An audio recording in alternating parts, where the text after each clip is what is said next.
Hoje, você vai ver um relato real realmente assustador. Se você gostar, não esqueça de dar um like.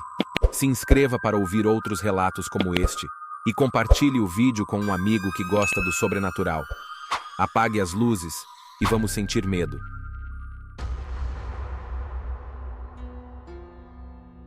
Meu nome é Laura, tenho 36 anos. Há alguns anos atrás, passei por uma experiência extremamente assustadora. Na época, eu não estava muito bem no meu relacionamento, acho que por conta da rotina que tínhamos. Para tentar resolver essa situação, planejamos fazer uma viagem para algum lugar calmo e assim focar na gente. Depois de alguma procura, achamos uma casa que ficava no interior da minha cidade, e era exatamente o tipo de lugar que buscávamos. Logo que chegamos lá, eu não tive uma impressão muito boa da casa. Senti um calafrio quando me aproximei, algo parecia errado. Não dei muita importância para isso e fomos desfazer as malas. Era uma casa até que grande, com 2 andares.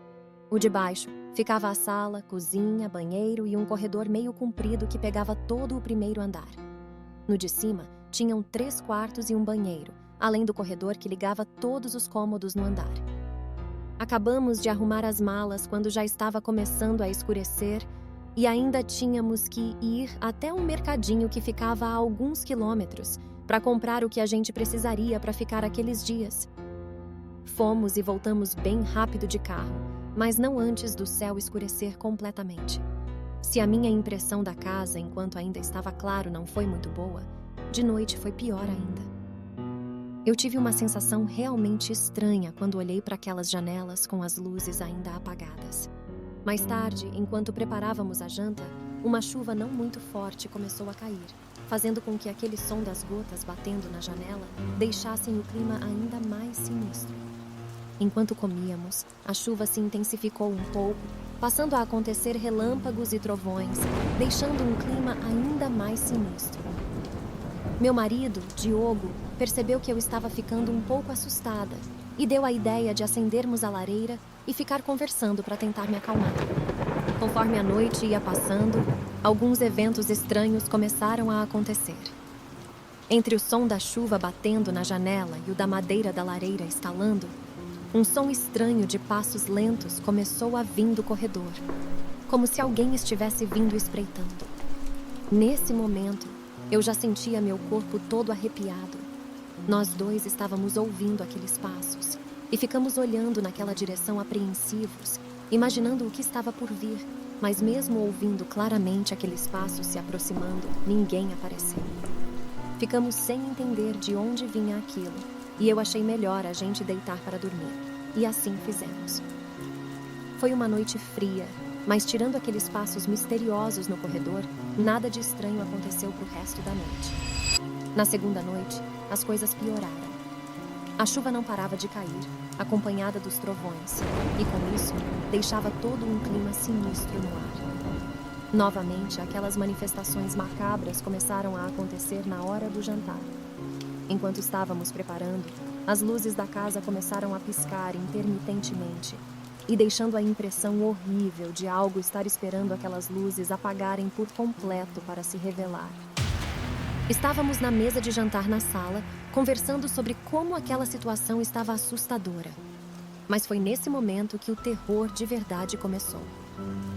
Ao lado da mesa, bem na direção das costas de onde o Diogo estava sentado, tinha um espelho grande.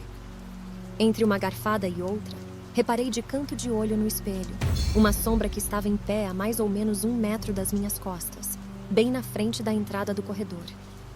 Soltei o garfo me virando rapidamente com o coração acelerado. Diogo não entendeu o meu susto, mas ele não havia visto o que eu vi. Fiquei perguntando repetidas vezes se ele não notou uma sombra em pé atrás de mim, mas não, só eu havia visto pelo espelho.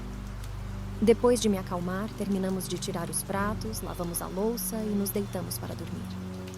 Essa noite foi diferente da anterior.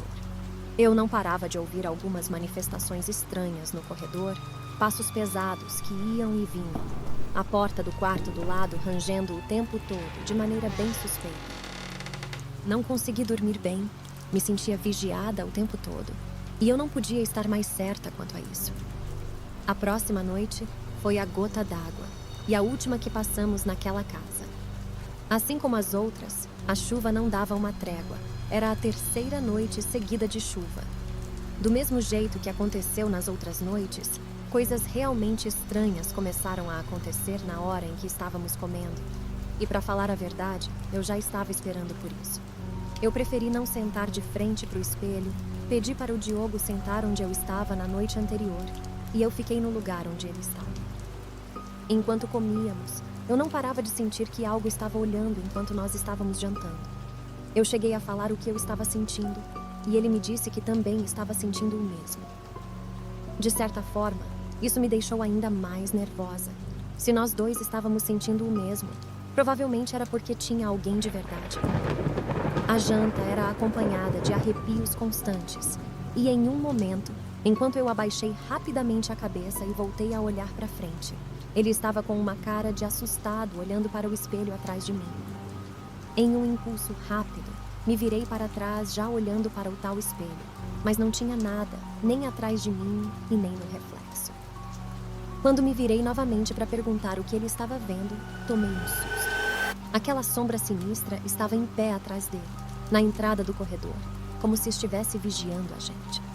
Eu dei um grito, tampando os olhos com as mãos, e o Diogo levantou rápido da mesa, me puxando pelo braço para longe daquele ser. Eu já não queria ficar por lá nem mais uma noite, e comecei a dizer que queria sair de lá. Nós dois concordamos em sair, mas até terminarmos de arrumar as malas, ficaria tarde. Então achamos melhor deixar tudo pronto, deitar para dormir e sair cedo pela manhã. Depois de tudo pronto, deixamos a maioria das malas no carro e apenas uma bolsa com alguns itens de higiene para usar antes de sairmos de manhã. Nos deitamos para dormir de vez, na tentativa de fazer o tempo naquela casa passar depressa. Os nossos planos tiveram que mudar, porque algo assustador aconteceu. Durante a madrugada, eu acordei com um barulho estranho de alguma porta batendo forte.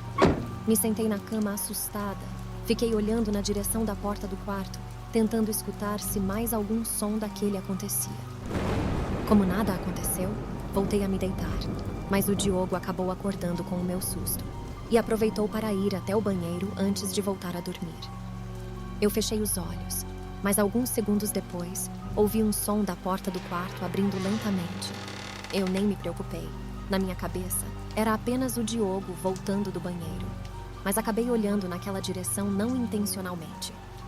Tive uma surpresa, não era o Diogo. Aquela sombra que estava lá embaixo estava em pé no meu lado da cama. Eu dei um grito desesperada. O que aquele ser queria? Para o meu alívio, Diogo apareceu correndo na porta me perguntando o que aconteceu. Eu só conseguia gritar pedindo para me tirar de lá. Eu estava paralisada. Ele, sem pensar duas vezes, segurou o meu braço, puxou a bolsa enquanto saíamos do quarto corridos e entramos direto no carro sem olhar para trás. Não deu tempo nem de pegar o chinelo que estava ao lado da cama e eu nem quis voltar para buscar. Perguntei para ele se ele não havia visto aquela sombra no quarto. E ele disse que não, mas estava com uma sensação muito ruim. Nem pensou duas vezes para sair de lá depressa. A viagem não foi como o planejado, mas de alguma maneira ela acabou reaproximando a gente. Esse relato foi realmente assustador. Laura e Diogo tiveram noites sinistras de verdade. Veja também esse relato que aconteceu em um sítio. Você vai se arrepiar. Te vejo no próximo vídeo.